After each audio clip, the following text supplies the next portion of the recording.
لڑکے نے، جو ان کا چھوٹا بیٹا تھا، اس نے بھی کچھ کوشش کی، تگ و دو کی، اور اس کو فورن کنٹری کا جو ہے ویزا مل گیا اسٹڈی کے لیے. لہذا وہ بچہ جو چھوٹا تھا وہ پڑھنے کے لیے باہر چلا گیا، اور جو بڑا بیٹا تھا وہ اپنی والدہ کے پاس رہا. اور پھر اس بچے نے، جو بڑا بیٹا تھا، چونکہ وہ برسر روزگار ہو چکا تھا اور عمر کے اس حصے میں تھا کہ جہاں کسی بھی نوجوان کو جو ہے وہ رشتہ ازدواج میں منسلک ہونا ہوتا ہے، لہٰذا اسے اپنی سروس کے دوران، اپنی ملازمت کے دوران کسی لڑکی سے کچھ لگاؤ ہو گیا اور وہ رشتہ ازدواج میں بن گئے. لیکن اس کی والدہ کو شاید یہ بات پسند نہیں تھی، یا اس نے اپنی والدہ سے شاید مشورہ نہیں کیا ہوگا، یا بہرحال جو بھی تھا، اس نوجوان نے وہ شادی جو تھی وہ پسند کی شادی کر لی. لیکن اس کی والدہ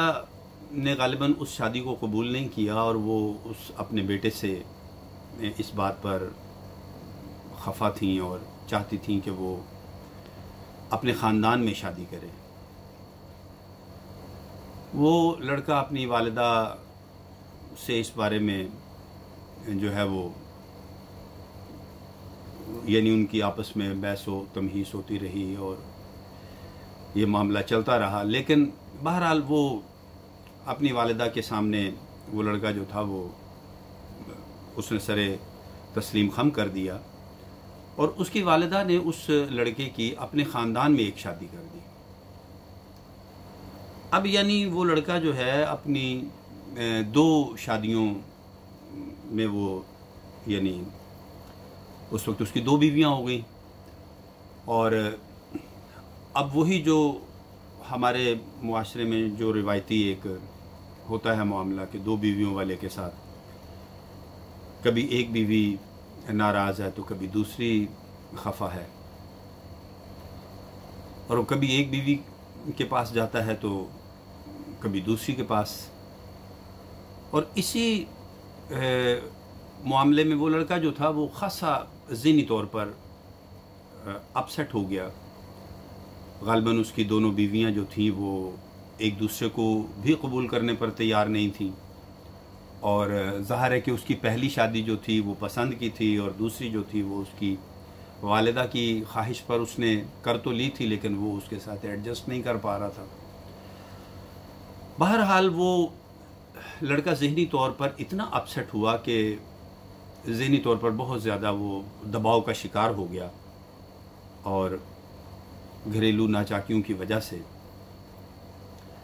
بہت پریشان رہنے لگا. دوسری طرف وہ جو چھوٹا بیٹا تھا وہ پڑھنے کے لیے جو فورن کنٹری چلا گیا تھا، اس کو وہاں تعلیم مکمل کرتا رہا، اور 2-4 سال کے بعد تعلیم جب اس نے مکمل کر لی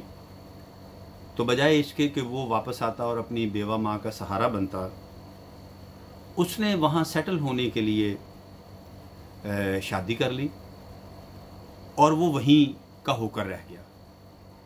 اور وہ واپس نہیں آیا. اب وہ بیوہ ماں جو تھی وہ اپنے اس بیٹے کی جدائی بھی برداشت کر رہی تھی، اور جو دوسرا یہ بیٹا تھا یہ تو اس کے خیر پاس ہی تھا، لیکن یہ بہت ہی بیچارہ پریشان کن حالات سے دوچار تھا،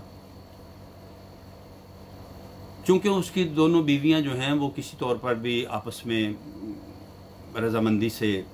زندگی گزارنے پر تیار نہیں تھیں، اور نہ ہی وہ اکٹھا رہنا چاہتی تھیں، اور غالباً اس کے وسائل اتنے نہیں تھے کہ وہ دونوں کو الگ الگ 2 جگہوں پر جو ہے وہ ان کو ایڈجسٹ کر پاتا، ان کو سپورٹ کر پاتا. بہرحال وہ اسی پریشانی میں ایک رات اپنی ایک بیوی